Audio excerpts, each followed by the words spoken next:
including if you were a kid who horribly botched the national anthem in public when you were 13. Here's the thing. The internet doesn't forget, but sometimes the internet 22 years later can forgive. Like, I hope you guys forgive me for not being able to pronounce that. Hey, the Celtics probably not going to forget about their opportunity last night against Shai Gilgeous-Alexander and the West's best Thunder, visiting the parquet. Jason Tatum and the Celtics riding a 5-game win streak. What about the triple? There were plenty of them, not just in the first quarter, but in this game. We're tied at 22. Final seconds, Tatum pulling again from 3. Boston, the first team in the last 25 years to make 9 threes and 0 two-point field goals in any quarter. They were down 3 after the first. They took 63 threes, which is a franchise record. Second quarter, drive, floater, got it. Celtics go up by 1. The Thunder can clinch a playoff spot with a win. Last night, Shai Gilgeous up 61-60. I'm more of a credit union guy. He goes bank. He can do whatever he wants. Probably has some offshore banks, too. 10,000th career point with the Thunder in 368 games.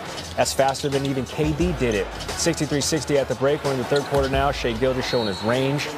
Boston 2-2 against Cleveland this season. They're 0-1 against the Thunder. They lost back in Oklahoma City, so trying to knot that series as well. Tatum gets the hoop, gets the harm. We're tied at 88 going into the fourth quarter. 7 Thunder players were in double digits. They were all led by this guy. SGA puts the Thunder up a snowman, and then more of the same. They're 24-7 are the Thunder on the road. After last night's win, make that 25-7 on the road as the Thunder go into the Garden and take care of business. SGA, the 7th different player to score at least 20 points in 60 straight games within a single season in the league's history. The only other players to do that since the merger, MJ, Kobe, and Kevin Durant. Quite the list. Quite the NBA front office insider now. Bobby Marks joins the program. Bobby, good morning to you. Great to see you. What do you think was the biggest key to the Thunder's win over Boston? Well, Gary, as great as Chet Holmgren was last night, it was a stretch in the second quarter when Shai Gilgeous-Alexander was not on the court here. Mm-hmm. Oklahoma City started the second quarter with a lineup of Cason Wallace, Isaiah Joe, Ousmane Dieng, and the 2 bigs, Isaiah Hartenstein and Holmgren. And they outscored the Celtics during that stretch and extended the lead. Gary, that's the first time that head coach Mark Daigneault has rolled out that lineup. And they did that last night in Boston here. And they did so without Alex Caruso and certainly Jalen Williams. The deepest roster in the NBA showed how good they are last night. Yeah, they improved to 25-7 on the road. 1 win shy of tying their most in a season in the franchise history. Let's stay with some West storylines. Shams reporting that LeBron James continues to progress from that strained left groin, which he suffered in the fourth quarter of the Lakers' loss to the Celtics actually last Saturday. Bron has returned to L.A. per medical recommendation. The injury expected to sideline him at least 1 to 2 weeks. So, Bobby, the Lakers coming off that loss to the Nets on Monday sans LeBron, which left J.J. Redick calling out his team, saying the mentality was to take shortcuts. How confident are you that the Lakers can flip the switch beginning tonight against the Bucks?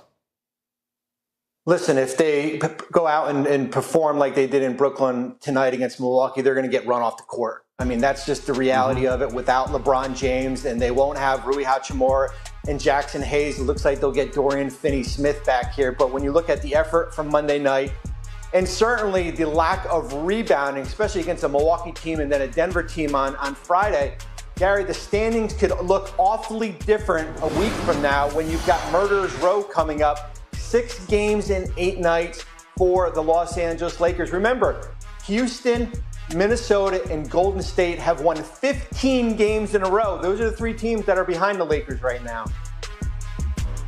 And it's the Lakers in the 4th seed in the West, Milwaukee tonight, and then tomorrow night in Denver. Denver only separated with LA by a half a game. So it's certainly crunch time. Bobby Marks joining us this morning on SportsCenter. Thanks, Bobby. All right, finish of the night came by way of the Blazers and the Knicks. Yeah, in the nick of time. One of these teams, a playoff team, the other team, the Blazers. Listen, fourth quarter, Knicks are up 3. Mikal Bridges kicking out to Karl Anthony Towns. Karl, good to see you. 21 points, 3rd straight 20-point game. Scoot Henderson with the Blazers down 5, 45 seconds to go to the rim and 1. Scoot was on 1. A tremendous night for the young fella. drives here. A lot of contact from Mitchell Robinson.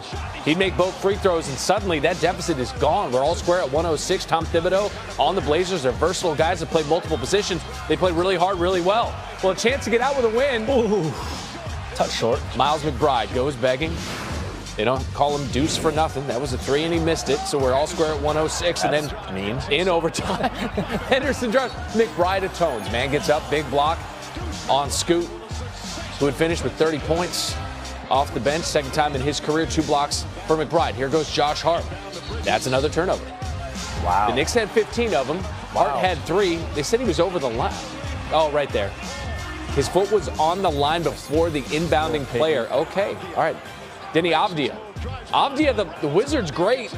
I mean, 27 points, 15 rebounds, 5 dimes. First Blazers to go 25, 15, and 5 in back-to-back games since Bill Walton. So the Knicks have to have it. This is their last chance down 2. It's Bridges. Ooh. That net hardly moved.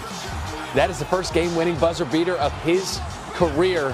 And this is a regular season game in March.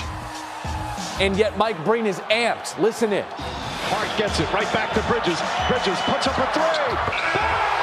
Bang! Mikal Bridges wins it at the buzzer. What a finish! That's how good this game was.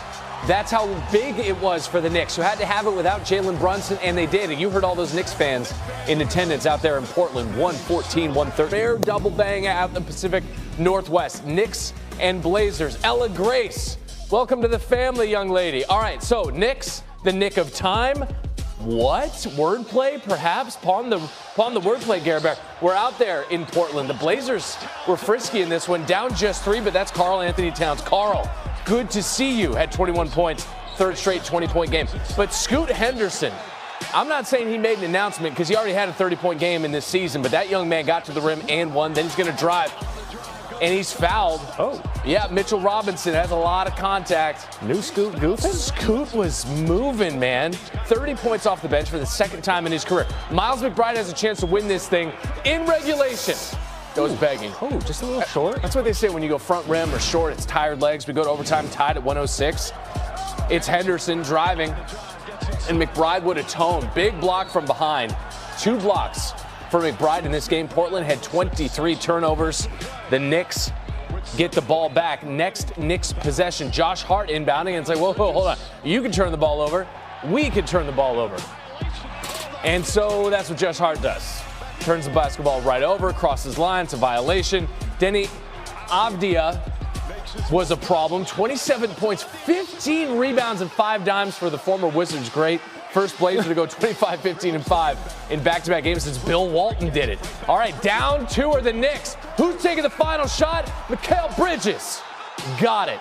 It's the first game-winning buzzer beater, including if you were a kid who horribly botched the national anthem in public when you were 13. Here's the thing. The internet doesn't forget, but sometimes the internet 22 years later can forgive. Like, I hope you guys forgive me for not being able to pronounce that. Hey, the Celtics probably not going to forget about their opportunity last night against Shai Gilgeous-Alexander and the West's best Thunder, visiting the Parkade. Jason Tatum and the Celtics riding a 5-game win streak. What about the triple? There were plenty of them, not just in the first quarter, but in this game. We're tied at 22. Final seconds, Tatum pulling again from 3. Boston, the first team in the last 25 years to make